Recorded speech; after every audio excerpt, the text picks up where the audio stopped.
Está no ar, o Alho em Foco. Aqui é informação e conteúdo para o agricultor brasileiro.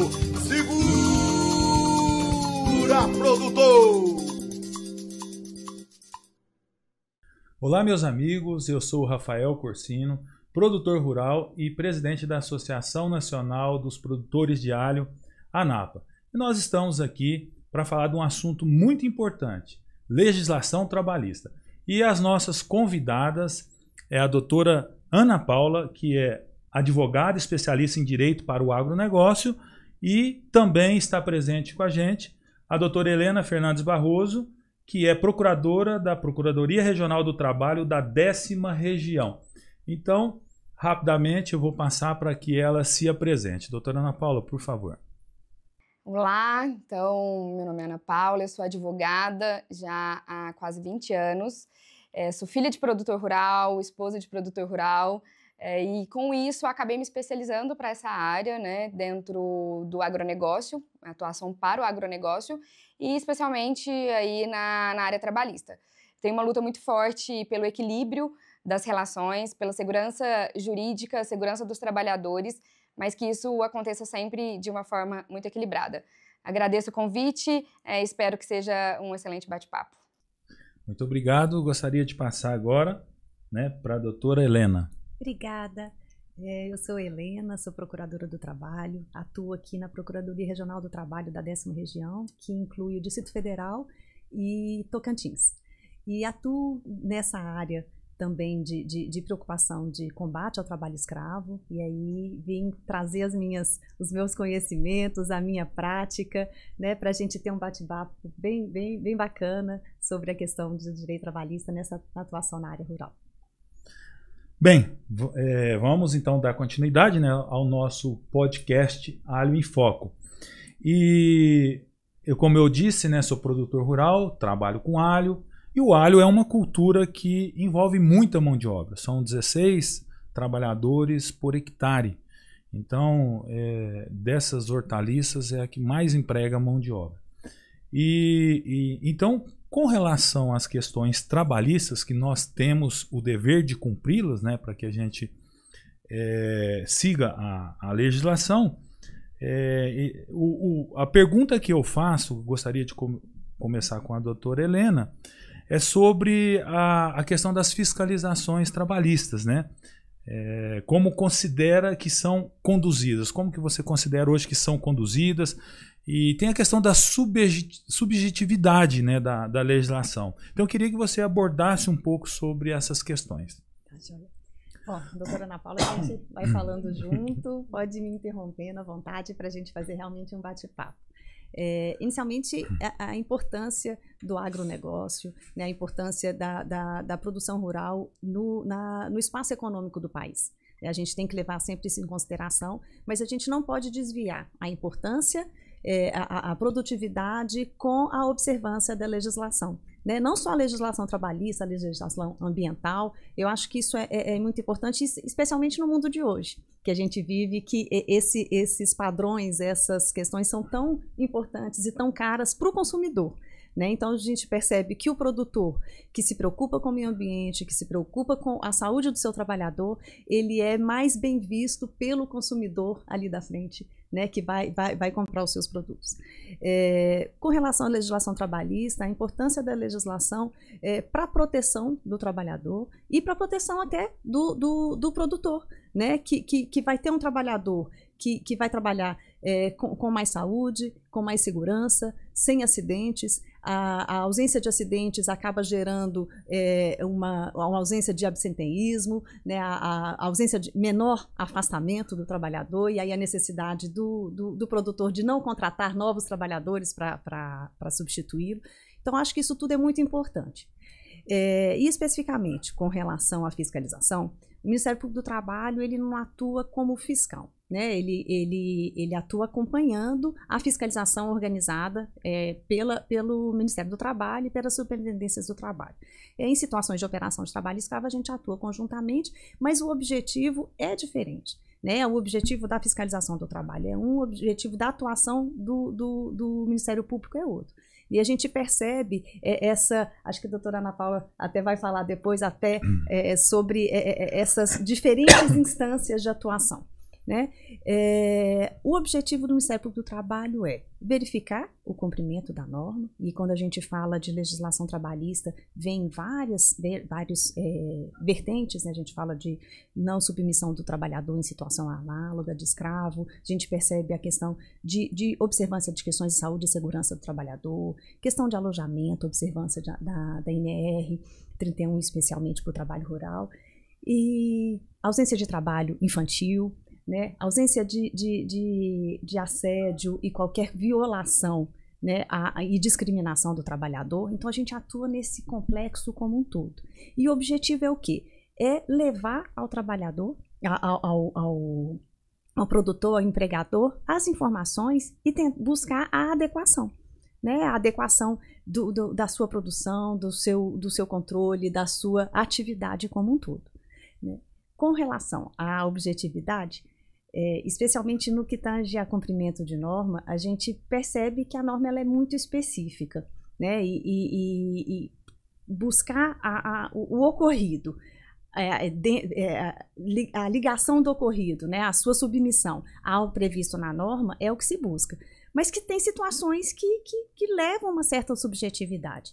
Mas eu acho que cabe ao produtor, ao advogado, questionar junto com o auditor e com o membro do Ministério Público presente a situação real e buscar até algum ensinamento para tentar a regularização. Eu acho que esse que é o objetivo maior, né? A regularização e fugir de qualquer situação de inadequação dentro da atividade.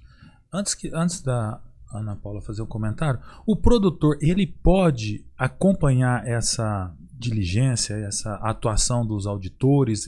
O que o produtor pode? Ele tem direito ou não? Porque sim, na maioria das vezes o auditor ele vai nas pessoas, né, e faz a entrevista, tudo, e tem essa questão da intimidação também, né? Porque normalmente ele vai com um apoio policial, né? Então o produtor fica todo retraído, com medo, né? Bom, vamos identificar e entender o porquê desse apoio policial. A gente tem notícias, a gente tem conhecimento, foi até julgado há pouco tempo, a situação lá de Unai, em que 2 auditores fiscais morreram por chegarem... E foi em função disso, então, que... Foi a partir de uma fiscalização sem apoio policial. Uhum. Né? A partir daí, em especial a partir daí, todas as operações que a gente faz de fiscalização, a gente conta com o apoio da segurança, tanto institucional quanto da polícia. Uhum. Para quê? Para proteção. Porque nem todo local que se chega, o superintendente, o auditor, o membro do Ministério Público vai ser recebido como alguém que foi para fazer o seu trabalho. Uhum. Né? Às vezes a intimidação acontece de forma ao contrário. Né? E realmente, quando se chega um aparato muito grande desse e o objetivo é tão somente a proteção, né, da equipe como um todo e dos trabalhadores que lá estão, se tiver alguma submissão a trabalho escravo, a gente já constatou em diversas situações que os trabalhadores trabalhavam cercados de funcionários do empregador, portando armas e obrigando o trabalho de forma exaustiva e degradante. Então, assim, existe uma preocupação de proteção tanto da equipe de fiscalização, uhum, quanto do trabalhador, porque a gente não sabe o que vai encontrar. Uhum. Né? E o objetivo de chegar sem um aviso prévio, né, sempre de surpresa, é para não ser sumiço de provas, não tentar burlar uma situação real, é para realmente perceber a situação verdadeira. Mas logo quando se chega, a equipe de fiscalização entra-se em contato com o responsável pelo local e ele pode percorrer todos os caminhos, toda a fiscalização em todos os momentos, acompanhando o fiscal. Não, ele não tem ele não vai ser em momento algum proibido de acompanhar a fiscalização. Só complementando, na prática, o que isso acontece, a gente tem uma dificuldade, sim, de acesso, especialmente às entrevistas. Tanto que agora eu consegui, a semana passada, uma liminar de um empregador que teve o processo administrativo transcorrido nas 2 instâncias, dos autos de infração de condição de submissão ao trabalho análogo a escravo, e a gente não obteve sucesso na via administrativa, e aí entramos com uma ação anulatória e conseguimos a tutela, né, em sede de tutela, a suspensão desse auto de infração por este ponto. A ausência de participação no processo de fiscalização. E esse foi um caso que eu acompanhei, assim, no dia que aconteceu, né? Esse é um trabalho que eu faço, o produtor, quando ele está passando por essa fiscalização mais pesada de trabalho análogo a escravo, ele entra em contato e eu vou até o local. E a gente tem uma dificuldade de acompanhar, especialmente por parte dos auditores do trabalho, as entrevistas que são feitas. Então, assim, eu tenho esse caso prático de que por eles terem uma fé pública, eles acompanham aquelas entrevistas, elas são individuais, e aí, nas minhas defesas, algo que eu utilizo também é a forma de conduzir as perguntas, já com uma resposta, quando a gente fala de um trabalhador simples, e isso a gente tem, totalmente vedado ampla defesa contraditório, né? Como depois, e aí no processo administrativo, eles não permitem que a gente leve testemunhas. Então, como aquele trabalhador ele foi ouvido e lavrado uma ata de depoimento pelo próprio auditor do trabalho, aquilo foi base para considerar um trabalho análogo a escravo e eu não posso participar dessa oitiva. Então, esse é um ponto que eu queria complementar. Várias questões levantadas aí. Bom, quando a gente fala de condenação e de autuação, né, em qualquer situação, não são levadas só em consideração as falas e os depoimentos dos trabalhadores, né? A gente se vale também de questões objetivas, de provas colhidas durante a fiscalização. Questões práticas, questões objetivas, questões visuais, né? A verificação de alojamento, de fornecimento ou não de EPI, a gente não precisa da fala do trabalhador para verificar essas irregularidades. E quando eu falo acompanhamento do produtor ou então de um preposto do produtor, para essa visita física, para essa visita objetiva, para verificação de documento, né, para verificação do fornecimento ou não, de como está o alojamento, como são as máquinas, o maquinário, toda essa questão tem acompanhamento.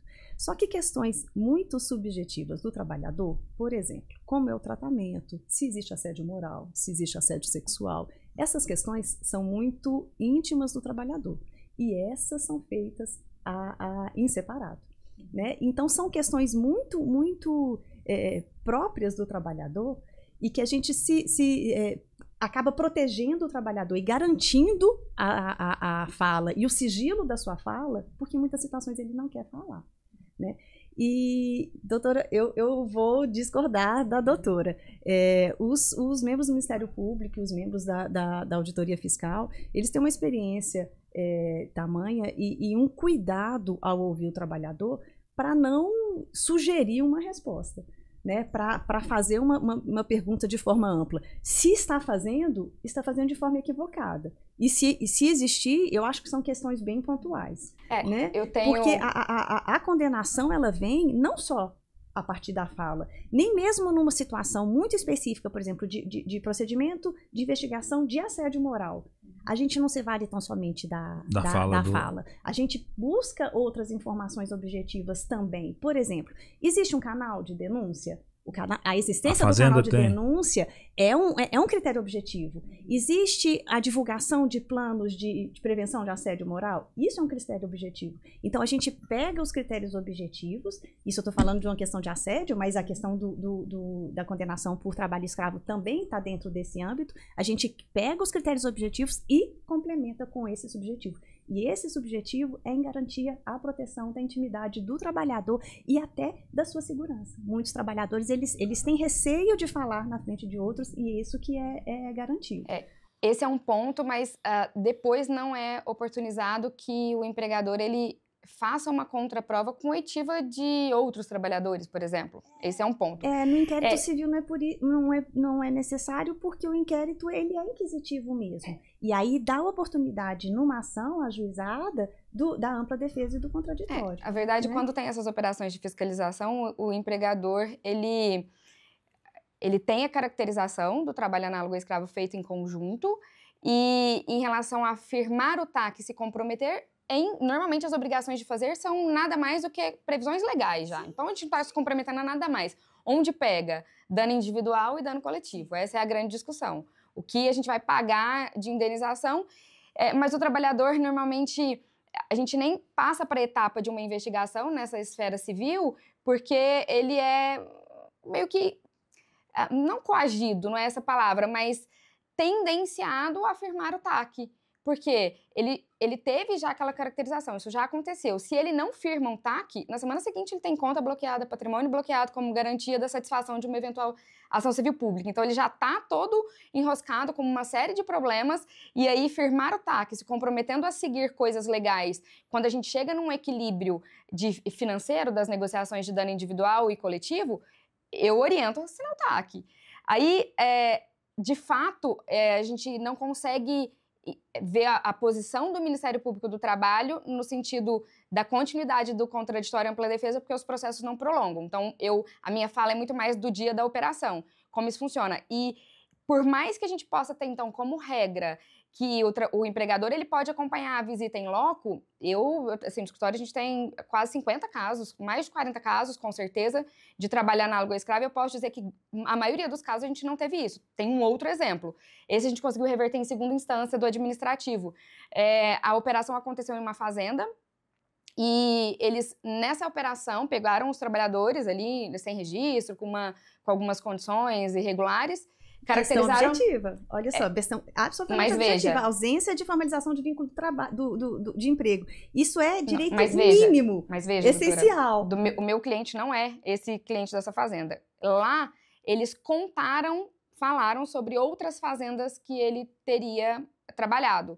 E os auditores, sem qualquer visita em loco, sem qualquer confirmação, caracterizaram todos da cadeia, inclusive meu cliente, que era um deles, como por submissão de trabalhadores em condição análoga a escravo. Como há uma caracterização dessa, por simples achismo, e né, assim, por entender que teria uma condição de trabalho análogo a escravo sem qualquer prova. E aí, neste caso, eu elogio o Ministério Público do Trabalho, porque houve a caracterização no Ministério do Trabalho, né, emprego, e a gente reverteu. E o Ministério Público, a gente até firmou o TAC, nós optamos por firmar, mas ele não fez condenação de dano individual e coletivo. Foi somente com obrigações de fazer. Eu acho que exatamente porque ele não tinha a certeza da submissão, mas tinha a caracterização, é porque não teve a operação como tem normalmente, vocês entendem? Não tinha trabalhador ali no local. Foi apenas eu estou te dando auto de infração, estou te dizendo que você mantinha trabalhadores em condições análogas. Aí o Ministério Público fez o TAC, por que eu assinei? Porque não tinha pagamento financeiro e porque eram obrigações que estão ali na 5889, na CLT e na NR31. Então, ponto. Meu cliente não estava se comprometendo a fazer nada mais do que ele já deveria. E o objetivo do TAC é esse. Em algumas situações, até conceder um prazo para que o empregador consiga se regularizar. E aí vai se regularizar de forma não punitiva, né? Porque eu estou concedendo um prazo e o cumprimento da norma. O TAC, ele não traz... o que é o TAC? É um compromisso de ajustamento da conduta. Ajustamento de conduta é o quê? A norma legal. Né? E aí, doutora, até quando fala, foi uma situação que depois o Ministério Público teve ciência e não deu continuidade. O que revela ainda mais que são situações pontuais.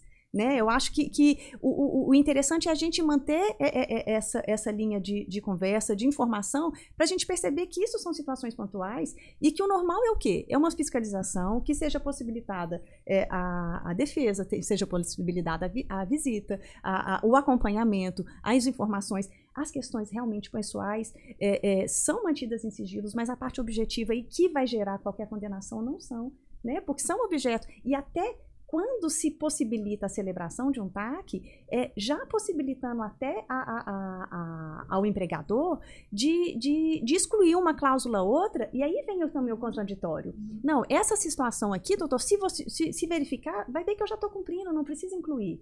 Né? Eu acho que tem esse processo, porque o objetivo final é o quê? É a regularização, né? É a proteção do trabalhador. Eu acho que um outro ponto que a gente precisa abordar, pegando o gancho em tudo isso, é uma triste realidade e eu tomo muito cuidado para falar sobre esse assunto porque ele nem sempre é bem aceito, que é os trabalhadores entenderem o que é uma caracterização do trabalho análogo a escravo regional, então o que os auditores daquela região pensam e o que eles precisam fazer para que aquilo seja uma condição análoga a escravo. Então eu tenho um triste caso de um cliente que tinha um alojamento nas condições, não vou falar que era brilhante, mas ele estava nas condições da NR31, todas as previsões, atendia. Os trabalhadores fizeram uma denúncia, o fiscal avisou que estava indo no dia seguinte, aí eu não sei de qual órgão, mas houve um aviso, e eles quebraram inteiro o alojamento. Então, quando o fiscal chegou, eu falo que o alojamento dormiu e não acordou. E a gente tem situações em que um único trabalhador, eu participei de 5 operações em que ele foi resgatado. Então, ele sabe o que responder, ele sabe o que falar e ele sabe como cavar uma situação dessa. Não tô dizendo que é regra, tá? Não tô dizendo que isso é pontual. Olha mas só, eu tô te contando um caso concreto. Mas coloca a fiscalização do Ministério Público do Trabalho numa situação bem complicada. Quando chegou, qual que era a situação? Realmente era a situação de um alojamento em situação irregular. Mas aí que eu acho que não é contraditório ampla defesa. A oportunidade de provar que doutora, de mostrar. Se coloca no outro lado. A fiscalização chega e encontra efetivamente um alojamento em situação irregular.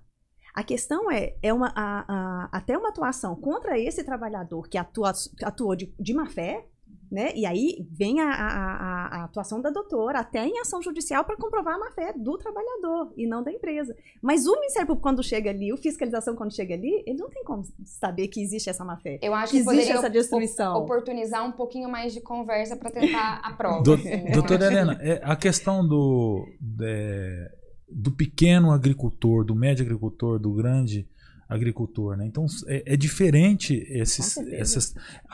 em termos de fiscalização dos auditores, eles levam isso em consideração, a cultura da região, as pessoas. Eu passei por um momento que eu falava antes da gente iniciar, quando eu iniciei numa empresa e teve uma fiscalização. E o que aconteceu? Essa empresa trouxe uma mão de obra da região sul.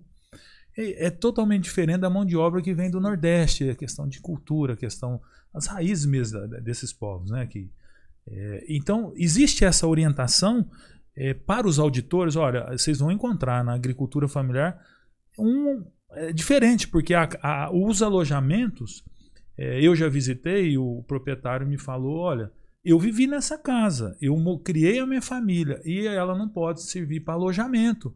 Hoje, como que eu vivi, eu criei, assim como os outros colonos também, né? Existe alguma orientação?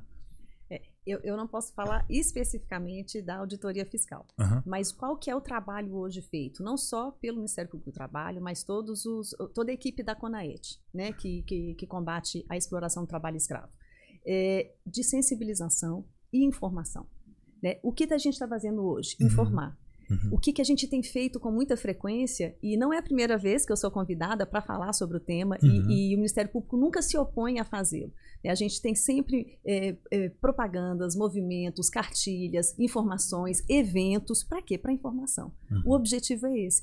Informar tanto o trabalhador, quanto o empregador e quanto o fiscal que está ali para trabalhar, o membro do Ministério Público que está ali para atuar, para saber também diferenciar situações que são realmente degradantes, que são situações que a gente verifica que não se modificam. Intoleráveis. Assim, intoleráveis, sim. E situações que têm possibilidade de adequação e vêm de um desconhecimento do empregador. Tá certo que o empregador não pode alegar o desconhecimento da norma, mas a gente sabe que em algumas situações, um aviso, uma conversa, um treinamento, né, uma capacitação, ele consegue fazer um ajuste. Então, o objetivo hoje é esse, é a informação. E aí, quando a doutora fala a respeito do trabalhador que já passou por situações análogas em mais de uma situação, a gente percebe isso muito na região norte e nordeste, em que é feito o resgate, não é feito o encaminhamento do trabalhador para uma capacitação, para uma possibilidade de ensino mesmo, de capacitação, e ele acaba retornando a uma situação análoga de escravo, né? E sem levar em consideração essa fala de, não, ele sabe o que falar para caracterizar, ele às vezes se submete mesmo porque ele não tem outra opção. Então, qual que é o principal ponto hoje? O que fazer com esse trabalhador que é resgatado? Porque simplesmente o pagamento de uma indenização, o retorno dele para o local de origem, não vai solucionar, porque o local de origem dele, muitas vezes ele saiu né? É pior do que aquele alojamento que ele estava. Então, o que é que a gente precisa fazer? É dar uma capacitação para esse trabalhador, dar um possível futuro de profissionalização, né? Para ele ter o conhecimento e aí lutar contra essas situações de submissão, né? Porque a gente conta também com o conhecimento o desconhecimento do trabalhador, né? Eu comentava aqui um pouco mais cedo a respeito de trabalho doméstico encontrado em São Paulo, capital. Trabalho doméstico escravo.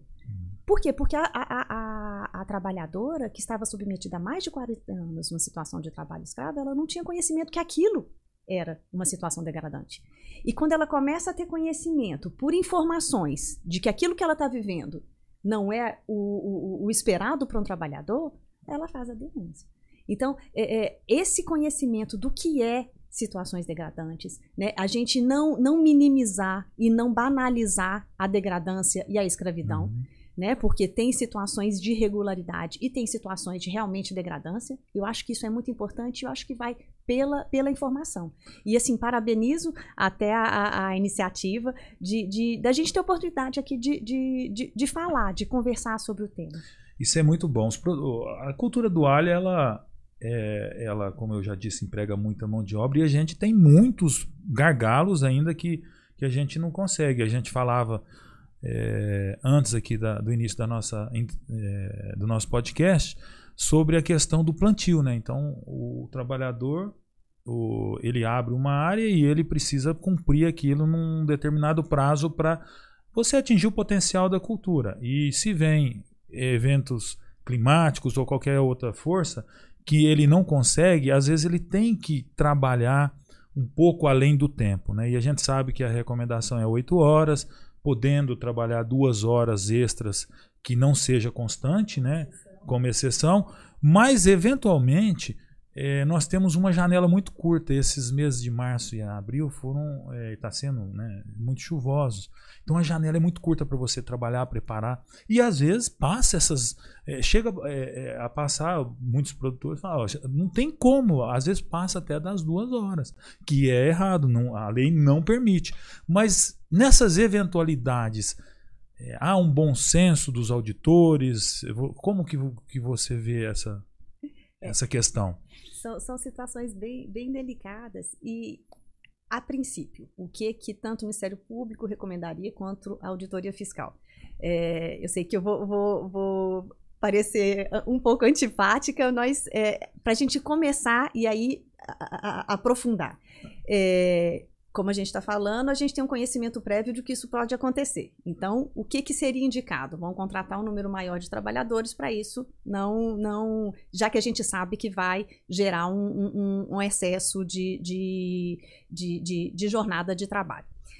Bom, esse quantitativo de trabalhadores contratados já era pensando nesse trabalho maior que acontece na hora da produção, que a gente tem que plantar num período de 3 dias. Então, a empresa já se organizou para isso. Só que em decorrência de uma situação climática imprevisível, acabou prorrogando um pouco mais. Essa situação é uma situação eventual e é uma situação extraordinária. Né? Se o empregador tomou todas as providências, né, para evitar e na hora não conseguiu, por uma situação eventual, por uma situação extraordinária, tem que ter um pouco de bom senso para entender. Mas a gente pode entender também que essa prorrogação também não pode ser absurda, não toda pode semana ser exagerada, frequente, né? Então, se acontecer um evento ou outro numa situação e o empregador tomou todas as providências para que isso não acontecesse, mas foi por uma questão climática acabou acontecendo, eu acho que tem que ter um pouco de sensibilidade para perceber e orientar, né, para a melhor forma como agir numa situação como essa. Rafael, na verdade, tudo gira em torno de conhecimento mesmo, doutora, porque em quase todas as operações, quando o produtor me liga, ele fala, eu até sabia que não estava certo, mas eu não tinha ideia do risco que ocorria. Eu falo muito isso. Então, por isso que o meu trabalho já há muitos anos é realmente de viajar muito, de fazer essas palestras para conscientização, e não só conscientização, mas para ensinar as possibilidades. E aí, nesse caso em específico, o que a grande maioria dos produtores faz? Ele se vê sem alternativa. Aí ele orienta que quando der a jornada, que os trabalhadores fechem o ponto e que aquele restante pague por fora. Ele acha que isso vai ser a solução. Aí quando a fiscalização chega, a fiscalização se depara com trabalhadores que narram que eventualmente não, eles não sabem normalmente precisar e fica generalizado, que aqui nesse empregador X é comum fazer horas extras e que elas não são registradas no ponto e o pagamento é por fora. Aí a gente se vê, o produtor se vê com uma série de irregularidades. Quando, se ele tivesse o conhecimento, ele poderia lavrar uma ata falando ali da necessidade imperiosa, da exceção e fazer até mais que 2 horas. Só aquilo, 1 dia ou 2 dias, não seria motivo de uma condição degradante ou de um auto de infração. Tem esse equilíbrio. Então, assim, uma coisa a gente entra aqui também no subjetivismo, porque alguns órgãos e alguns procuradores, e aí isso é muito variável, tem a interpretação de que quando se relaciona a algo financeiro que gera somente, não geraria um risco financeiro para o empregador, isso não é necessidade imperiosa. Outros entendem que quando isso for realmente uma exceção, é uma necessidade imperiosa. Então, aqui a gente está falando de 3 assuntos, na verdade. Primeiro, muito conhecimento, muita orientação e investimento nisso, porque o produtor, ele quer pagar uma consultoria de R$1.000 por mês, né, que te dê a ampla segurança, o amplo conhecimento e que te dê o norte para fazer o certo, tanto para evitar o risco trabalhista quanto para proteger o trabalhador. E isso eu sou uma grande defensora, né? O segundo ponto é trabalhar esse subjetivismo, tendo dados, né? Então, por mais que tenha um procurador ou um auditor que tenha um entendimento diferente, a gente tem outros 80, 90 que tem um posicionamento que me permite fazer isso. Quando eu tenho conhecimento e aptidão e segurança para falar sobre isso, eu convenço qualquer profissional que está ali fiscalizando, né? Então, essas falas precisam caminhar muito juntas e, no final das contas, no fim do dia, o principal é o conhecimento, é a informação. E eu já falei isso várias vezes, mas reafirmo o quanto eu fico orgulhosa da ANAPA por essas ações. A gente está em projeto já, esse não é o primeiro. O ano passado a gente rodou as principais regiões do país, falando por 4 a 5 horas sobre orientação de NR31, sobre situações em que houve o trabalho análogo a escravo e o que eram os erros para a orientação. Fizemos uma cartilha que vai ser divulgada em breve com todas as orientações do que é possível fazer, né? Então, a defesa, doutora, eu acho que é importante deixar isso claro, não é contra a fiscalização, contra os órgãos, eu acho que isso precisa continuar acontecendo. É só que a gente tenha um viés nas fiscalizações também em conjunto com a advocacia, em conjunto com as associações, de orientação muito mais do que de punição, né? Essa é a intenção primária do Ministério Público do Trabalho, né? É a proteção do trabalhador e a informação. Né? A gente quer levar informação não só para o trabalhador, né? Ele é o nosso foco, mas para o empregador, né? A gente é um meio social. O trabalhador não vive sem o empregador não vive sem o trabalhador, e a gente tem que perceber que essa relação tem que fluir. E parte disso, né? Da preocupação de observância das normas, e as normas às vezes ficam um pouco difíceis de interpretar e até de cumprir. O empregador ali se viu numa necessidade. Bom, se eu deixar mais de 2 horas, vou estar incorrendo em erro. Deixa eu interromper aqui e eu pago por fora. Mas aí é um erro ainda maior, né? Então, assim, é a orientação mesmo, é a conversa, é tentar explicar a situação. Vamos ver como fazer, como implementar uma norma que é fria e a gente não sabe como é a interpretação dela, como que a gente faz para implementar, né? E é esse papel do Ministério Público do Trabalho, que bom da advocacia também, e da ANAPA na orientação dos produtores. Nós percebemos porque quando eu falei da questão do pequeno, do agricultor familiar, do grande, é que o grande ele tem acesso a tudo, até a internet, já lá no interior do Rio Grande do Sul, de Santa Catarina, do Nordeste, então tem dificuldade em tudo, até de informação. Sim. Às vezes eles não conhecem as NRs, né, e eles são produtores pequenos, e isso daí foi bem legal por parte da doutora Ana Paula, que topou esse projeto, e nós temos conseguido levar mais conhecimento a essas pessoas. Porque a ANAPA não defende de maneira nenhuma, né, a questão ilegal. O que nós estamos aqui é buscando esse equilíbrio, tentar entender um pouco como que os auditores pensam, como que o Ministério Público o trabalho pensa, até pedir orientações, né? E eu deixo até essa pergunta aqui agora. Como você percebe os produtores? O que você poderia deixar de, assim, de um conselho para que a gente pudesse melhorar ainda mais o que já estamos em progresso? Bom, o primeiro conselho vocês já estão fazendo, né? É disseminar a informação, é possibilitar a esse produtor que tem pouco acesso à informação, que vive, especialmente o pequeno produtor, né? Que vive num ambiente mais que passou de pai para filho. Então a gente percebe culturas que são disseminadas há muitos e muitos anos. Então às vezes não tem o conhecimento do que alterou, do que é hoje aceito, o que não é aceito. Né, o que é punível e o que não é. Então, levar esse conhecimento e criar um espaço de diálogo para esse produtor é muito importante. E quando o Rafael fala sobre situações de pequenos produtores e diferentes culturas, eu atuei muitos anos em Santa Catarina. E Santa Catarina tem muitos pequenos produtores. Né? A gente percebe até os municípios não são grandes, são municípios muito desenvolvidos, mas todos de médio porte. Né? A gente vê uma situação muito diferenciada. E pequenas áreas rurais, de produtores rurais, muito organizadas, né? Que são produções familiares. Só que com algumas culturas muito centradas, muito entranhadas. Por exemplo, com relação ao trabalho infantil. Falar para um produtor rural da região sul que é proibido trabalhar o trabalho infantil é um choque muito grande, porque ele fala, mas o trabalho, eu quero que meu filho trabalhe, porque o trabalho dignifica. Então a gente tem que perceber que a dignidade que leva para o trabalhador não é uma dignidade pelo simples fato dele trabalhar. É pelo fato dele trabalhar com segurança, né? Com respeito à sua pessoa de ser humano trabalhador. E que quando a criança é exposta a uma situação de trabalho, ela perde a oportunidade de escola, de estudar, ela perde a possibilidade de viver a sua infância. Equipamentos de proteção individual não são feitos para crianças, não são testados em crianças.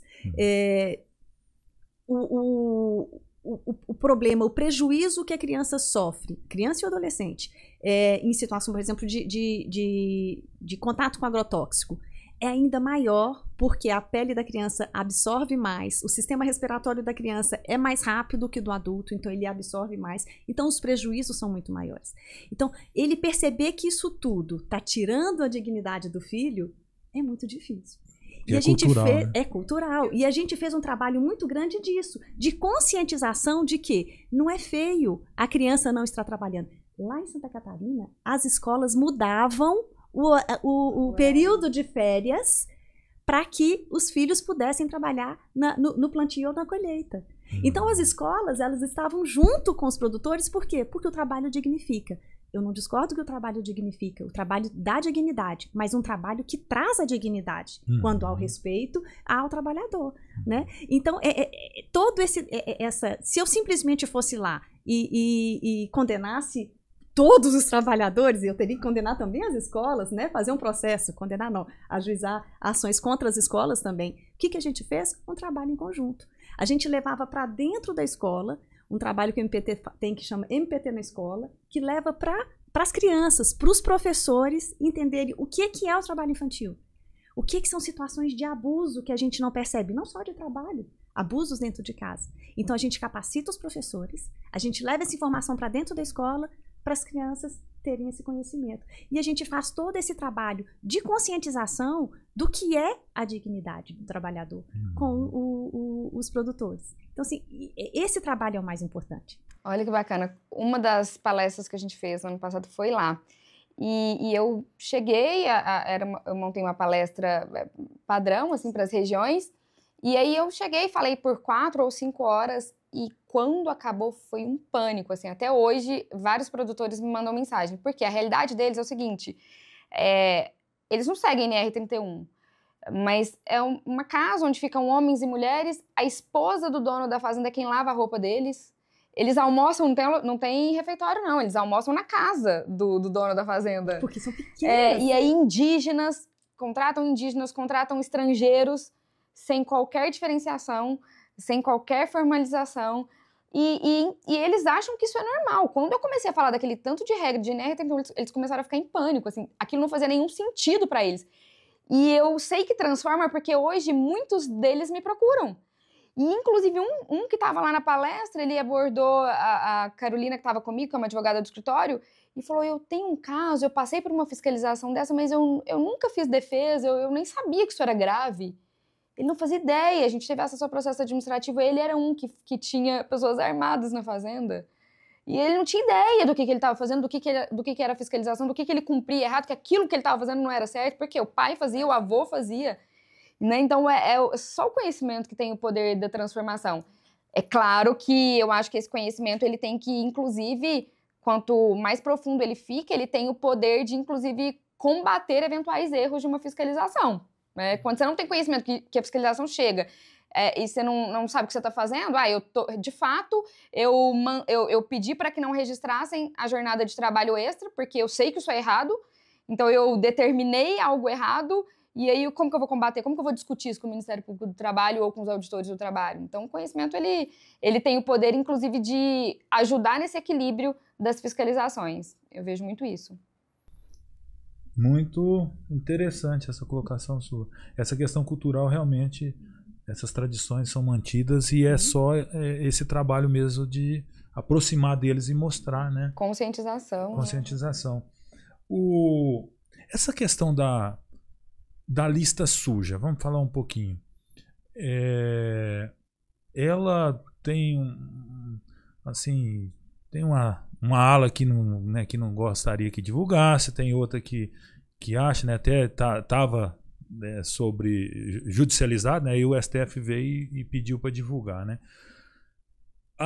Como que é esse processo para que a pessoa ela chegue até essa lista suja? O que tem que acontecer? Só para entender. Doutora, quer falar mais especificamente? Deixa eu só introduzir. Eu falo sobre tríplice responsabilidade com plus da responsabilidade individual. O que significa isso?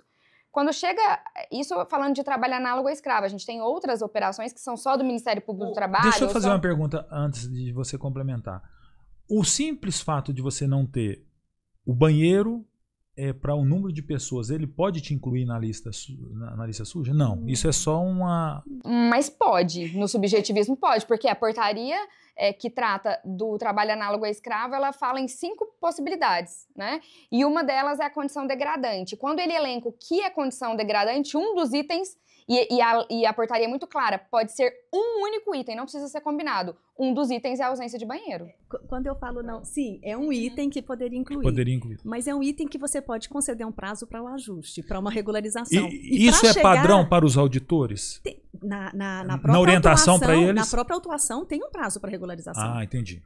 Né? Só que quando são muitos itens, às vezes não tem o interesse ou o tempo hábil para uma regularização. E aí eu acho que vem a conversa também, até dentro do Ministério Público do Trabalho, para a gente tentar um prazo ideal. Mas quando se é um item só, existe um prazo para regularização e até chegar na inclusão na lista suja, são vários passos. Não é simplesmente uma autuação que vai incluir na lista suja. O que acontece? Então a gente tem essa tríplice responsabilidade. O que significa isso? A gente tem uma fiscalização, uma operação conjunta do Ministério do Trabalho, Ministério Público do Trabalho, Defensoria Pública da União, Polícia Federal e tudo mais. Nessa operação, eles chegam em conjunto à decisão de que aquilo foi um trabalho análogo a escravo. Eu falo que... Então o inquérito já é aberto ali, com a presença policial. Geralmente o inquérito é aberto antes, quando vence a denúncia de existência. Então já organiza todo o projeto, né? Toda operação de trabalho escravo, ela é toda pensada. Não é uma coisa que a gente vai fazer amanhã, não. Tem toda uma análise anterior, tem análise de segurança prévia, tem análise de inteligência. Tanto que vem profissionais do Brasil inteiro para que a informação não vaze, né? Para que não corra o risco de ser um auditor que é amigo do produto, conhece o produtor. E para ter proteção do auditor local e do membro local. Para quê? Para que seja outro que não tenha conhecimento da situação. Da região, né? Hoje em dia, com os avanços da tecnologia, antes era mandado uma equipe de segurança prévia para fazer uma análise, não no local, mas nas proximidades. Hoje a gente já conta com drone para tentar fazer essa verificação. Então, quando vem a operação de trabalho escravo, os inquéritos já foram abertos há algum tempo e já tem uma preparação da inteligência polícia, que do Ministério Público, da Auditoria e da Defensoria Pública. Né? Ali eles não são... Os profissionais não são pegos de surpresa. Né? A intenção, isso é bem importante. Tem uma denúncia, tanto que nesse dia da negociação, da operação do resgate, que a gente chama, o Ministério Público do Trabalho já tem todas as informações do produtor. E se for uma denúncia que ela... chega à conclusão que depois não... Acontece. Já acontece? Vocês chegam lá e vê que não tem nada, fecha o inquérito. Sim.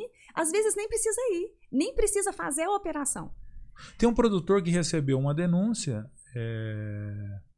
e o Ministério Público pediu para averiguar, pediu as informações. Então, vocês costumam fazer isso também? Esse é o contraditório que a doutora estava reclamando. Teve a denúncia de um trabalhador. Aí vocês solicitam a empresa que ela preste a informação. A gente tem essas situações.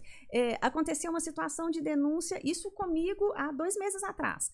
Minto. Em novembro. Recebi em novembro uma denúncia de uma trabalhadora doméstica em situação análoga de escravo. O doméstico é muito difícil porque a gente precisa pedir autorização judicial para entrar dentro da residência e é um processo mais longo, a fiscalização ela não vai de pronto em decorrência disso. E era novembro. Eu falei, vou tentar.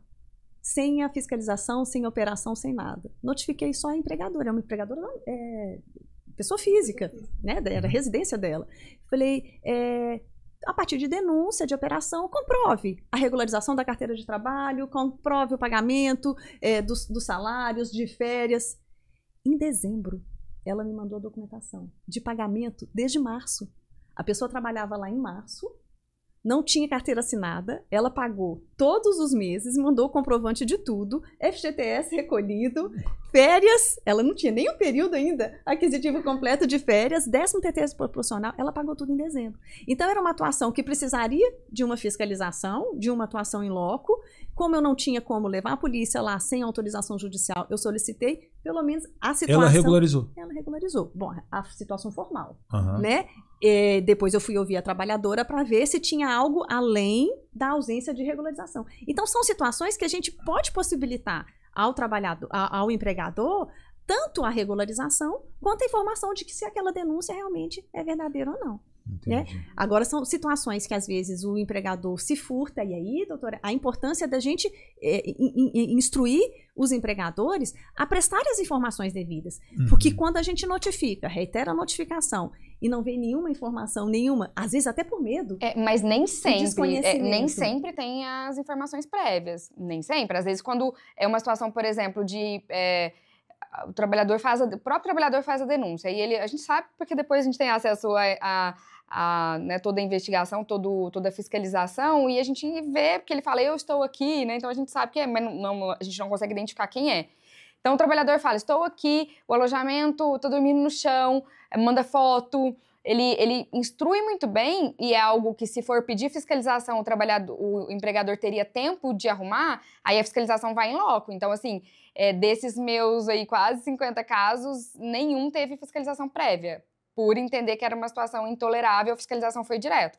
Então, bom, tem a denúncia, a operação chega na fazenda. E aí, eu falo que o trabalho análogo a escravo, eu nunca tive uma situação em que era um erro do banheiro, não. Eu falo que são a soma de pequenas coisas. E é isso que eu discordo. Eu acho que daria para regularizar, não precisaria ser um trabalho análogo a escravo. Mas aí isso foge do que a gente está dizendo aqui, porque é legislação. Então, vamos lá. Aí ele entendeu que estava sem EPI, que não tinha estudos de medicina e segurança do trabalho adequados, não tinha estudo ergonômico, não entregava o kit roupa de cama no alojamento, não tinha os espaçamentos das beliches, não tinha água potável na frente de trabalho para reposição. Enfim, ele teve pequenas, grandes coisas, talvez 30 irregularidades. Aí não, essa soma dessas irregularidades na concepção dos auditores não são simples pequenas infrações, elas levam a algo grave. E aí é lavrado um auto de infração de condição análoga a escravo e 1 para cada irregularidade. Então, eu tenho situações em que são 30 autos de infração. A condição análoga à escrava, ela é a soma de todos os outros isolados, tá? E esse auto de infração, ele não é lavrado no dia. No dia é feito um auto de fiscalização e tão somente o resgate. Bom, se foi condição de alojamento, então tem que tirar essas pessoas, o alojamento tá assim insuportável, tem que colocar essas pessoas em hotel, ou se tá ok, dá para ficar ali 1, 2 dias, aí dá o prazo de 48 horas para os acertos. Então, o empregador, ele precisa fazer, se está sem registro, registrar e dar baixa, mas nem sempre, a maioria das vezes, o trabalhador, ele tem o vínculo formalizado, então é só a demissão, como se fosse aí invalida eventual contrato de safra e tudo mais, é como se fosse um contrato por prazo indeterminado, com pagamento de aviso prévio e tudo mais, todas as verbas, né, FGTS, tudo. Esse trabalhador, ele recebe 3 parcelas de seguro-desemprego, que a folha ela é emitida pelo próprio auditor do trabalho, e um tempo depois, esse empregador recebe os autos de infração para iniciar o contraditório. Eu vou voltar nesse assunto. A segunda esfera, então, essa é a esfera administrativa, voltada ao Ministério do Emprego, né, do Trabalho e Emprego, que é ao Executivo. Fora isso, tem ali o Ministério Público do Trabalho, que é quem cuida dos direitos coletivos individuais, né, que é da instituição da doutora Helena. Então, o que eles fazem? Eles não estão ali com o objetivo de punição, eles estão ali com o objetivo de regularização. Mas, se você, empregador, você tem condições, você é um grande produtor ou um pequeno, e você lesou um grande número de trabalhadores, você precisa restituir isso à sociedade. Então, como? Pagamento, negociação de um dano coletivo. O que é esse dano coletivo? Vai para uma instituição, para uma creche, para algum projeto social. Além disso, aquele trabalhador que esteve naquela condição, ele tem direito a um dano moral individual. Então, tudo negociado. Eu tenho de R$300 a R$20 mil por trabalhador, R$25 mil por trabalhador. Depende do tempo, da situação, da condição do empregador. E além disso, então, na verdade, o procurador, a procuradora, ele faz uma proposta, fala assim, para eu não ajuizar uma ação civil pública contra você e você ter uma condenação nesses itens, vamos fazer um acordo, que é o TAC, Termo de Ajustamento de Conduta. O que é o TAC? Então, danos individuais, danos coletivos e obrigações de fazer. O que são essas obrigações de fazer? Sempre nas operações que eu trabalho, nada mais do que está previsto na lei. Então, eu me comprometo a fornecer água potável nas frentes de trabalho, sob pena, e aí de ajuste já de uma multa que é estabelecida ali no local. Além disso, manter trabalhadores em condições análogas a escravo, e aí normalmente existe até algum outro crime correlato, como... agora me fugiu, mas... Tráfico de pessoas. Isso, exatamente. Outros crimes correlatos, se for previsto no Código Penal, que é o código normal de qualquer outro crime, de homicídio, enfim, existe também depois um processo criminal. Então, por isso que é tríplice responsabilidade, administrativa, cível e criminal. Além disso, se na responsabilidade civil não foi negociado o dano individual, porque às vezes o procurador ele tem o perfil e ali no ajuste ele... Não vamos negociar dano individual e coletivo, eu quero só as obrigações de fazer, porque o empregador está quebrado, enfim, alguma situação financeira. O trabalhador ele pode entrar com uma ação individual, dizendo, eu estava numa condição degradante e eu quero receber o meu dano moral. E ele pode pedir também hora extra, outras verbas que não são objetos da operação, da relação. Bom, voltando lá no administrativo, quando o produtor recebe os autos de infração, ele tem 10 dias para apresentar a sua defesa. São 2 instâncias, uma para o próprio Estado e a outra que vem para Brasília. Ao final desse processo administrativo, se ficar mantida a condição de trabalho análogo a escravo, é quando vai para a lista. Que a gente chega no ápice, então, que aí eu quero que a doutora fale um pouquinho mais sobre essa lista, né? Eu acho que é importante, que a pergunta veio para ela e é muito importante. E aí essa lista, para esse debate do STF, ficou entendido que ela tem um caráter informativo e não punitivo. Mas aí você não opera com bancos públicos, você tem todos os seus contratos antecipados, não porque é uma punição, mas porque isso foi uma previsão contratual. Mas é uma punição indireta, na minha opinião. Você pode ter cancelado as certificações, ter negado visto, porque essa informação ela é pública, ela está ali numa lista, se você digitar a lista do trabalho análogo a escravo, está ali, né? Esse trabalhador ele fica por 2 anos nessa lista e depois ele é retirado, mas ele sofre consequências. Ele é retirado se ele comprovar a regularização. Na prática, é pouco fiscalizado, essa é a verdade, mas pela legislação... A legislação é a ele comprovação, teria ele que- não é retirado tão Ele somente. tem ele que teria comprovar que que ele regularizou tudo. Claro que a doutora Ana Paula, por defender os empregadores e ter essa atuação tão forte, ela é muito efusiva, né, ao falar da lista, como se fosse algo assim absurdo. Vamos pensar pelo outro lado. Né, eu acho que a gente está aqui numa situação dialética para a gente entender todas essas situações. Sim. Como bem destacado pela doutora, o trabalhador, o empregador, a empresa, ela só chega num ponto de ser incluído na lista suja depois de ter possibilitado o contraditório e depois de ter sido comprovado que não houve regularização. Então, dada... Não, doutora, a inclusão, ainda que você tenha regularizado, se naquele momento houve a submissão, vai para a lista da mesma maneira? Não, se houve a regularização, não, doutora. Imagina, isso nunca foi analisado. O que eu já fui despachar, inclusive, com o Ministério do Trabalho. O que eles falam? Tá, hoje você regularizou, mas isso não te tira daquele momento em que você manteve trabalhadores em condições análogas a escravo. Doutora, isso não está... Eu te mando dados estatísticos disso. Porque a previsão é essa. A submissão daquele empregador a uma situação de publicização numa lista de trabalho escravo é a partir de uma comprovação de que não houve a regularização.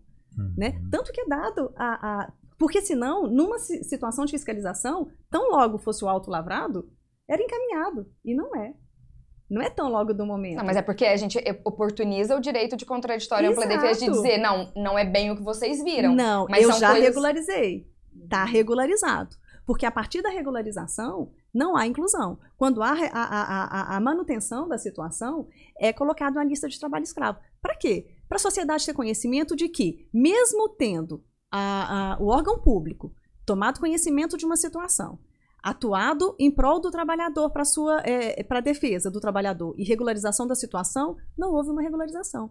E aquele empregador que não está regularizando, ele não pode ser beneficiado, e aí vem com a questão do caráter informativo da lista suja, esse empregador, ele não pode ser beneficiado por ter agido dessa forma e continuando recebendo incentivo fiscal de bancos públicos para continuar uma atuação em detrimento do trabalhador. Então tem todo esse pensamento, e a gente percebe que hoje a população mundial, ela tem uma visão muito diferente do que é o compromisso social. O compromisso social de todos. Então, o consumidor hoje é um consumidor que se preocupa com um produto que não agride o meio ambiente, né? De boas práticas, que na cadeia produtiva não existe trabalho escravo, e aí a gente percebe, não é a situação rural específica, mas a gente percebe na indústria da moda, a gente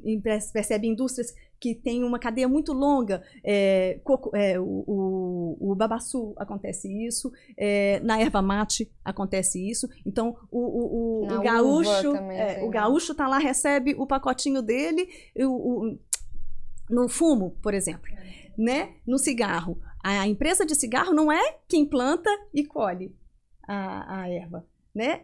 Só que dentro do processo produtivo, da cadeia produtiva até chegar ao cigarro, existem situações de trabalho escravo. Então, tem que ter conhecimento de que aquela empresa final, aquela loja lindíssima de roupa de luxo, para chegar àquela roupa de luxo ali, passou por vários processos produtivos de facções em que o trabalhador recebe $1 por dia de trabalho, por dia inteiro de trabalho, vivendo em situação extremamente degradante. E a gente verificou isso em São Paulo, assim, em várias fiscalizações. A gente teve um recente estudo da Starbucks aqui no Brasil. Exato. Então, o consumidor hoje, ele tem que ter conhecimento dessas situações para quê? Para ele optar se eu vou consumir ou não aquele produto. Então, acho que tem que ser levado em consideração a situação como um todo. O objetivo é o quê? A regularização. Se mesmo não regularizado, se mesmo dada a oportunidade e não regularizou, se continuou um processo de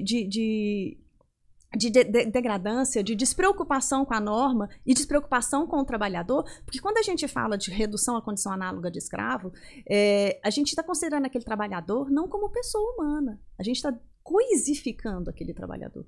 Ele é um objeto dentro da minha cadeia produtiva que vai me transformar e vai me trazer o produto final. E quando isso acontece, aquele trabalhador, aquele empregador, ele tem que acaba se responsabilizar pelos seus atos. E é isso que é o objetivo da inclusão na lista, né? Possibilitar que as pessoas tenham conhecimento de que, mesmo a partir de uma intervenção do governo, da ordem pública, porque é uma movimentação grande, como a gente falou aqui, são vários órgãos que se reúnem, né, para essa operação, mesmo com toda essa movimentação, não houve uma regularização. Doutora, mas eu quero, inclusive, compartilhar, se me permitir. Na prática, a gente não tem visto isso, mas isso não é da sua instituição. Por parte do Ministério do Trabalho, eu fui despachar há pouco tempo em Belo Horizonte e eu levei um laudo de como está a situação do cliente. É uma discussão de que ele não alojava, e é outra interpretação subjetiva. Ele não alojava, mas como ele era migrante, a fiscalização entendeu que não. A partir do momento que a pessoa vem com uma promessa de emprego e ela está naquela condição ali de local de moradia, aquilo é um alojamento, que é outra discussão. Mas, bom, ele optou, então, por, depois que aconteceu isso, ter um alojamento, e alojamento tem até ar-condicionado. Nós fizemos um laudo, assim, e na frente de trabalho não teve qualquer irregularidade, jornada perfeita, tudo perfeito. Era só alojamento, que não era alojamento. A gente fez um laudo falando, agora a gente não tinha, mas agora temos. O auditor tem no voto e ele falou comigo, falou, tá, parabéns, lindo, maravilhoso, mas isso não retira a irregularidade lá do dia que foi a fiscalização e você precisa ser penalizado por isso, com o pagamento da multa no auto de infração, que, diga-se de passagem, é R$500, não pune nada, isso realmente não tem caráter punitivo, né? E é uma das razões pelas quais os termos de ajustamento de conduta vêm com dano moral coletivo tão alto. Porque a gente percebe que porque a multa, ela também vem... Ela é o menor impacto. Exato. Ela vem também como um fator desestimulante a pena. Toda pena é um fator desestimulante para burlar. E quando a multa é muito baixa, ela acaba servindo como deixa de ser um fator desestimulante, que é a questão da aprendizagem. A não contratação do aprendiz, ela valia a pena. Hoje não. Porque a empresa... Se não tiver regular com a contratação de aprendiz, ela não consegue a certificação para participar de uma licitação. Doutora, mas sabe o que acontece dessa multa? Eu descobri, porque é só para o análogo escravo, que é barato, né? R$400 e poucos. Para os demais até continuam, assim, pela irregularidade não sendo tão altas, mas, por exemplo, manter trabalhadores sem registros é caro, é R$3.000 e tantos por trabalhador. É mais punitivo. Mas exatamente para o desestímulo à apresentação de recurso. Então, quando chega a multa, o que o empregador mal assistido e que não tem orientação pensa? Eu vou pagar e resolver meu problema, não quero nunca mais ouvir falar nesse assunto. Aí ele não regulariza nada e ele não exerce o seu contraditório ampla defesa, ele vai imediatamente para a lista. Eu já atendi produtores que eu atuei para tirar da lista porque teve essa concepção, entendeu? Então ele paga... Só reafirma o que eu falei, doutora. Quando não é apresentada o contraditório, quando não é comprovada a regularização, ele realmente vai direto. E aí que eu falei no começo, a importância de conscientizar, né, de informar, levar essa informação aos produtores de que é importante responder às notificações, apresentar a documentação, ele não está sendo punido ali, está sendo verificado para quê? Até para uma possibilidade de instrução do que fazer para regularizar. Não, tem punição porque ele tem que demitir naquela modalidade, ele tem que fazer os acertos todos imediatos. Mas isso já no momento o ano passado a gente teve, da operação, né? O ano passado a gente teve um produtor que perdeu o alho porque não conseguiu terminar de colher, a operação resgatou todo mundo. E aí, teve um debate muito interessante de uma procuradora de Ribeirão Preto. Os auditores tinham entendimento naquela operação, e aí voltamos ao subjetivismo de interpretação, os auditores têm a seguinte concepção: ainda que o empregador regularize imediato e o funcionário ele queira voltar a trabalhar, então fiz o resgate, fez todas as rescisões, e para continuar colher o alho, né, para não perder o alho, o empregador, vou te colocar num hotel, se a irregularidade fosse em alojamento, vou te registrar novamente, o Ministério, o fiscal do trabalho, o Ministério do Trabalho tinha o entendimento que não podia. Era se não me engano, o coordenador dessa operação, não vou lembrar agora, mas enfim, ele tinha uma concepção... Perdeu, porque aí o Ministério Público tinha a concepção, era uma procuradora, de que não, se você está regularizando a situação, se você está dando oportunidade de emprego, acertou tudo, obviamente que você pode. Aí ficou naquele impasse, o empregador não quis correr o risco, ficou com medo e tudo mais, e aí depois ele não achou mão de obra, porque ainda estava na colheita, e ele perdeu muita produtividade, assim, perdeu quase, teve um prejuízo, e não era um grande produtor, teve um prejuízo muito grande. Então, assim, a gente volta nessas interpretações, nessas questões do que... A questão da subjetividade. Da subjetividade. Nós temos uma dificuldade, né, muito grande. A maioria dos produtores do Centro-Oeste, eles trazem a mão de obra de outros estados. E nós temos dificuldade de mão de obra, não só na agricultura, em quase todos os setores. Hoje você vê garçom, tudo é uma dificuldade para você. Não tem, a gente perdeu a mão no treinamento desse pessoal que teria que estar trabalhando hoje. Então a gente tem dificuldade. E no meio dessa turma que a gente traz, eu sou produtor, eu também trago, a gente acaba elegendo algumas pessoas como fiscais do próprio grupo. Isso é uma dificuldade para nós, porque eles são do mesmo bloco, do mesmo meio. Então, por mais que eu chegue lá, olha, tem que pôr a luva, tá aqui, assina aqui, mas o pessoal acaba sendo, né, benevolente e não vai. E numa fiscalização, quem vai se dar mal? Aí que eu pergunto, não teria que ter também essa responsabilização do cara que eu entreguei, que eu dei tudo, ou é só eu mesmo que tenho que punir? Não usa, vai embora, manda embora. Como que é essa relação? Antes de você finalizar a fala, eu falar, não, tem a possibilidade de punição. Inclusive, é motivo para demissão. Isso porque às vezes claro, né? Aí falou, mas sem a porque às vezes a gente não vê. Vai que chega o fiscal. Porque o cara é benevolente, ele é do grupo, ele veio no meio de 100 pessoas. Sim. Então a cada 20 pessoas eu ponho um fiscal. E a gente tem dificuldade de contratar fiscais na região. Então a gente acaba pegando do meio. Tá. E aí eu tô fazendo tudo, tô cobrando, tem esses fiscais, eu acabo pondo um fiscal meu, mas passou batido, chegou o fiscal do trabalho e me pega isso daí. Infelizmente, numa situação dessa, como eu tinha falado com a doutora, quando chega a fiscalização, chega o Ministério Público, a gente vê o que está ali apresentado. É o que está ali. Mas a gente tem meios, Rafael. Então, a empresa externa de consultoria. Exato, eu ia falar. O técnico de segurança do trabalho. Exato. Você, quando vai ver a lavoura enquanto produtor, você passa para ver a lavoura. Sim. Questões de advertência, você tem a possibilidade de dar advertência para quem não está utilizando, treinamento lá dentro, né? E quando vem essa fala de hoje a gente conta com profissionais pouco capacitados, a gente precisa de um treinamento maior, isso eu concordo absolutamente. E eu acho que aí vem a importância da aprendizagem. A gente tem que trabalhar, e eu sei da dificuldade hoje da aprendizagem na área rural, mas a gente tem o Sistema Nacional de Aprendizagem Rural, o Senar, e a gente precisa fomentar a parceria com o Senar para quê?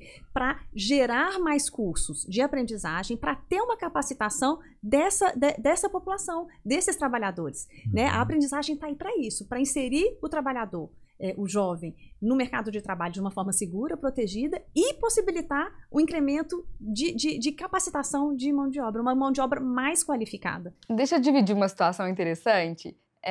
Há um tempo atrás eu fazia muita integração, né? Hoje é a equipe do escritório que faz, mas eu fazia muito e eu amava, né? Que é o treinamento para início da jornada, o alinhamento de expectativa, explicar para o trabalhador como é o contrato e tudo mais. E eu sempre utilizei algumas questões de equipamento de proteção, porque é uma dificuldade. Quando eu comecei a atuar, eles não usavam botina, assim, era uma dificuldade. Hoje melhorou muito. E aí eu fiz uma integração por algum motivo, né? Devo ter feito uma integração em Minas. E aí, passou um tempo, provavelmente na safra seguinte ou na colheita, enfim, eu fui fazer uma integração em Goiás. E aí, quando eu cheguei, veio um trabalhador e falou comigo: doutora, eu lembro de você, a mão de responsabilidades, eu aprendi, nunca mais esqueci. Porque eu falo que o GPI é uma mão de responsabilidades, né? Comprar, treinar, comprar, entregar, treinar, fiscalizar e punir. E ele falou desse jeitinho, bonitinho, ele falou, eu nunca mais esqueci, sempre que eu não quero usar, eu lembro, que bom que você tá aqui para falar isso de novo. Então, assim, é um aprendizado, né? Às vezes é uma mão de obra simples que quando você fala uma vez, fala outra, daqui a pouco eles passam a fazer certo. E é preciso também o comprometimento do produtor de não olhar só para a produção, eu falo que é o alho na caixa, e olhar para as etapas para chegar até ali. Isso é por isso que eu falo que eu gosto do equilíbrio. Eu vejo também as falhas do produtor e a importância dele dar atenção para essa parte de treinar os trabalhadores e dar atenção para a segurança deles. Nós temos mais alguns minutos e eu queria falar sobre 2 temas ainda para a gente fechar. A terceirização. A terceirização, até onde vai a responsabilidade do produtor, a questão do alojamento dessa empresa. O produtor ele tem que se envolver, ele tem que ir lá, ele tem que olhar a refeição, a comida, como faz. Como é que funciona isso? Muitas pessoas nos perguntam. Bom, apesar de eu me considerar um membro do Ministério Público que tem um equilíbrio muito grande, não sei se por ser filha de empresário, ser filha de produtor rural, de ter esse lado de empresariado na minha família. Eu, na verdade, eu sou a única que sou servidora pública. Com relação à terceirização, eu tenho uma posição assim, muito, muito dura. E eu também. Muito dura. Por quê? Por causa dessa cadeia produtiva. A gente percebe uma despreocupação, né, quando há uma cadeia muito longa de terceirização. O caso que você citou do babaçu, dessas isso, outras culturas. Com o produtor lá da ponta. Uhum. Né? Eu estou aqui, eu tenho uma sede muito bonita, com trabalhadores profissionais, com qualificação, com salários em dia, e é isso que eu apresento ao vender o meu produto. Mas eu não tenho consciência do que aconteceu lá atrás. Então, eu entendo que mesmo na terceirização, que a gente tanto lutou no Supremo para que fosse proibida, mas que hoje é possível em vários setores que que o Ministério Público do Trabalho luta tanto para que não aconteça. Então, sim, mesmo dentro do entendimento jurisprudencial hoje, ainda que possa haver a terceirização, porque a gente era contra a terceirização, pode haver terceirização, mas com uma responsabilidade. A gente tem a responsabilidade na cadeia produtiva. E eu sou responsável por todos os elos da minha cadeia, ainda que eu esteja no final. Então, eu tenho que ter responsabilidade se o trabalhador lá no primeiro elo da cadeia, que está super distante de mim, se ele teve o registro dele, o contrato de trabalho dele regularmente registrado, se todas as questões trabalhistas foram observadas, questão de equipamento de proteção individual, e aí a gente vem nos alojamentos, vem na alimentação, é responsabilidade da cadeia produtiva como um todo. No alho, a gente tem uma terceirização que é muito mais próxima. Então, assim, eu tô ali com essa... Vamos pensar nesse exemplo do plantio do atraso. De fato, se eu tiver um maior número de pessoas, eu consigo acelerar esse processo e não ter a perda. Só que para encontrar essas pessoas, que aí, não sei se seria outro tema, mas que a quantidade de programas do governo, as próprias pessoas não querem ser registradas. Exatamente. Então, como que você faz, como que você soluciona isso nesse primeiro momento? Talvez terceirizando. Aí eu pego uma empresa que já tem essas pessoas registradas e contrato para que ele venha. Eu também sou contra, meus clientes todos que me perguntam o que eu falo, eu não quero, eu oriento não fazer, mas dá para fazer. O que precisa é mudar a consciência que, assim, eu tô terceirizando, eu tô aumentando o meu problema. O que eu tô fazendo? Apenas transferindo para uma outra pessoa, encontrar pessoas e efetivar os registros, mas eu sou responsável, além de fiscalizar. Então, eu tenho que ver tudo. Não é porque é terceirizado que pode estar sem banheiro, pode estar sem equipamento de proteção, que o alojamento pode estar de qualquer maneira. Então, eu só não executo, mas todo o resto é minha responsabilidade. Eu tô assumindo todas essas responsabilidades que seria minha. E por que eu falo pro meu cliente, assim, só quando realmente ele não consegue encontrar as pessoas que ele utiliza disso, a gente entra para uma fiscalização pesada de folha por folha, de estar ali, de mandar um profissional representante que fique o tempo todo na jornada, mas é única e exclusivamente na hipótese de não encontrar mão de obra que eu tolero, assim, né, que eu falo que dá para fazer. Todo o resto não vale a pena. E o segundo tema era justamente isso.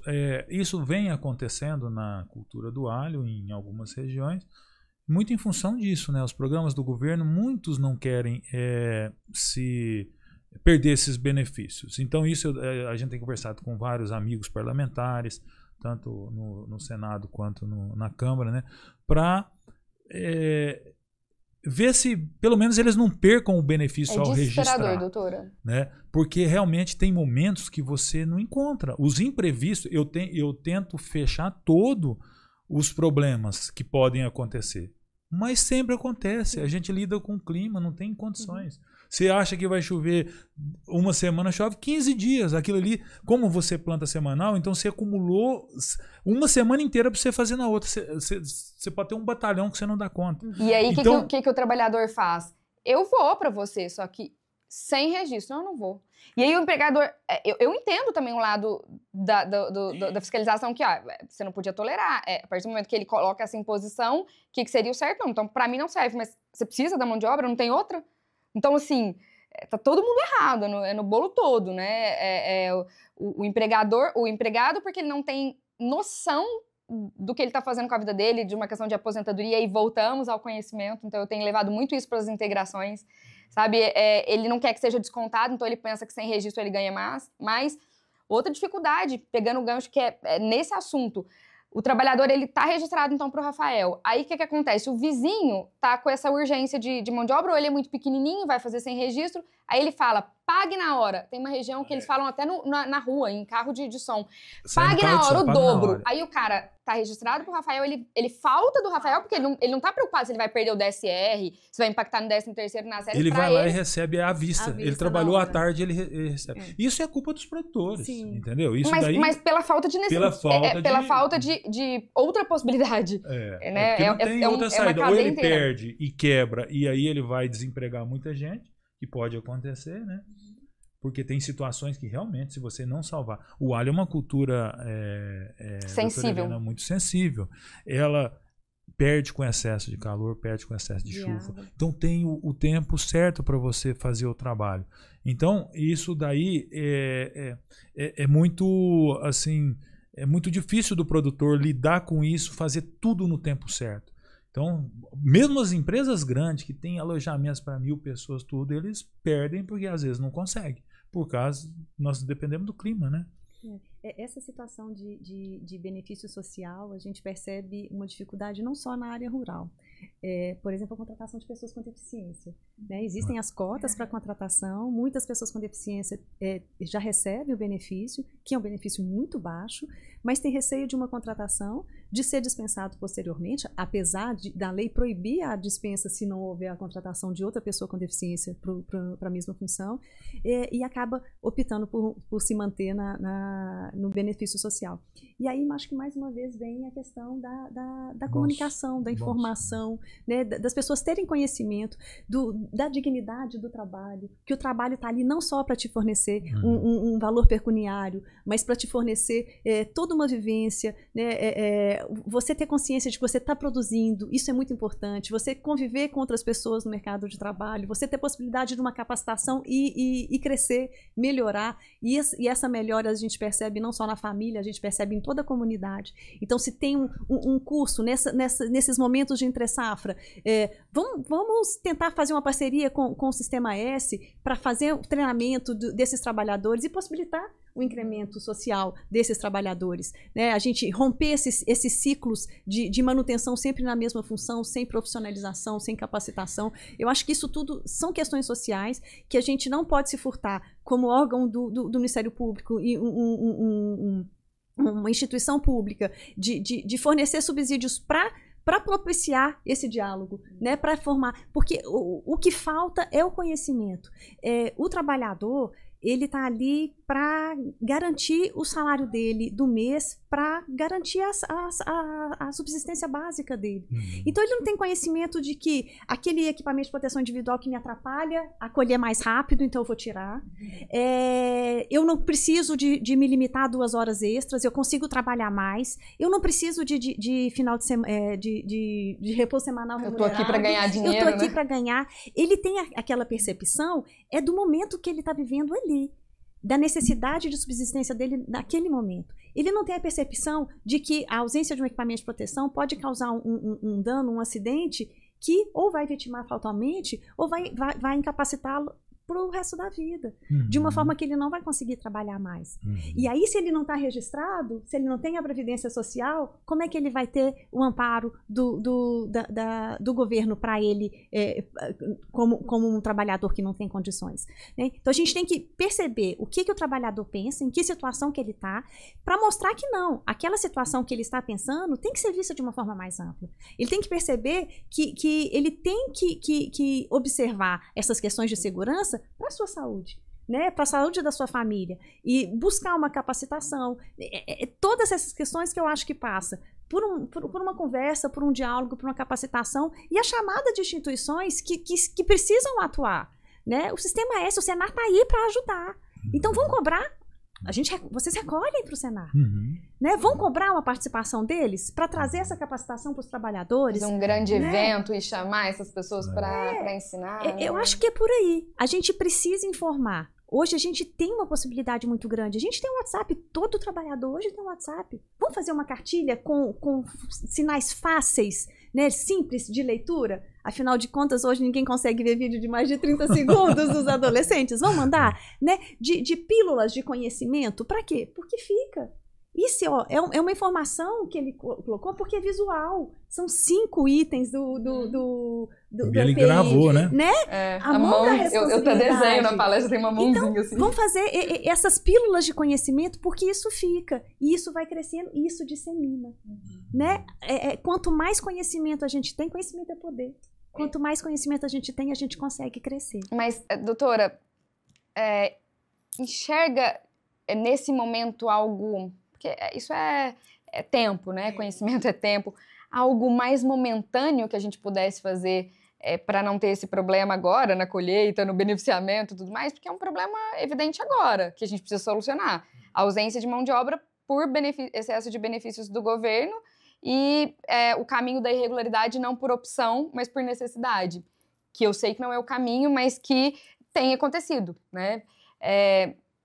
Tem alguma dica, alguma sugestão que o produtor, né, enfim, quem está nos ouvindo hoje, um caminho que ele possa tomar, mais momentâneo? Talvez dentro dessa comunidade, porque tudo isso envolve questões sociais e administrativas do governo que a gente não consegue impactar de uma forma imediata, né? É tudo a longo prazo.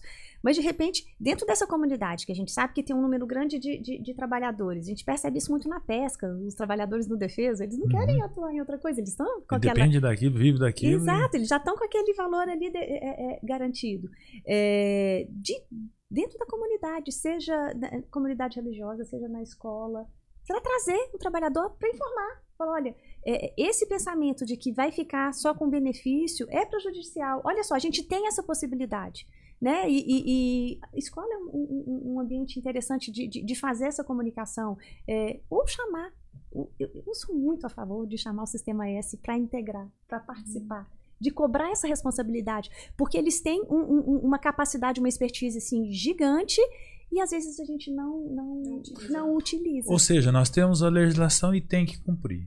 Né? E se tiver que mudar algo é no legislativo, que aí muda a legislação, que os benefícios permaneçam com esse pessoal para que eles interessem em trabalhar e para receber o benefício e o salário. E o salário seria o melhor, se o governo tiver caixa e tiver condições para isso, né?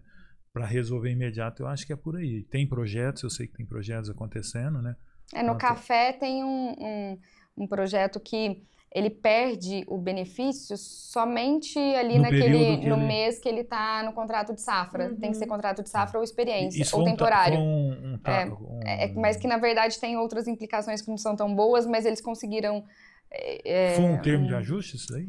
Eu esqueci o que é o documento, Rafael, eu preciso confirmar, mas foi um ajuste, mas tinha outros compromissos que não eram bons. Eu acho que eu vi isso, a CNA estava envolvida. Não é no formato que precisava, mas talvez um caminho daquilo que a gente pudesse buscar. Bom, gente, o papo tá bom demais, foi ótimo, né? O nosso bate-papo, eu aprendi muito com vocês e para mim o que fica é isso mesmo, doutora Ana Paula, a gente precisa cada vez mais levar conhecimento para o nosso pessoal, né, para o nosso pessoal do alho, em formas variadas, né? Nós fizemos esse giro de palestras e a doutora deu doutora Helena deu outras ideias de a gente fazer Capacitação vídeos, pro trabalhador também, capacitação né? do trabalhador. Ou seja, temos que informá-los, né? E o que a gente não pode resolver, a gente tem que tentar planejar melhor, né? Essa questão depende da mudança da legislação aí, e isso não é rápido, isso é um processo demorado que envolve muitas coisas, então também é algo que a gente não pode esperar tão rápido. A gente tem que fazer um planejamento bem feito e capacitar o pessoal. Eu acho que esse é o caminho. Tanto o empregador quanto o colaborador, que isso foi talvez uma virada de chave deste podcast. Assim, eu focava muito mais na minha concepção na capacitação do empregador, mas precisa trabalhar o trabalhador também. Então, que vocês se despeçam, né? Por favor, pode, doutora Ana Paula, depois... Obrigada, Rafael, mais uma vez pelo convite. Obrigada, doutora. Foi um prazer. Eu espero que a gente continue aí nessa luta por melhores condições de trabalho e para a continuidade da produção agrícola segura. Obrigada. Perfeito, é isso mesmo. Eu agradeço mais uma vez o convite. É uma honra para o Ministério Público do Trabalho e para mim, como pessoa, como não só procuradora, mas filha de produtor rural, ter a oportunidade de falar um pouco. E é isso, eu acho que a oportunidade que a gente tem de melhorar a produção rural, né, garantindo não só ao produtor como ao trabalhador todos os direitos revelando, né, a importância da atividade rural hoje no Brasil. A gente sabe que um dos maiores índices no nosso PIB atual é a partir do trabalho, né, do produtor rural, e a gente tem que valorizar, mas pensar sempre no respeito às normas de segurança do trabalho, né, em todas as questões relacionadas à proteção do trabalhador. Muito obrigado às doutoras, né? Foi muito bom esse bate-papo, aprendemos muito, espero que vocês também tenham aprendido muito, né? Vão aprender muito com esse nosso podcast. Agradeço a todos vocês que nos acompanharam pelo YouTube, que vão nos acompanhar pelo YouTube e as redes sociais da ANAPA, e mais uma vez trazendo aqui um podcast de bastante conhecimento para vocês melhorarem os seus negócios e cada vez mais serem melhores no que vocês estão fazendo. Então deixo aqui um forte abraço a todos vocês e fiquem com Deus.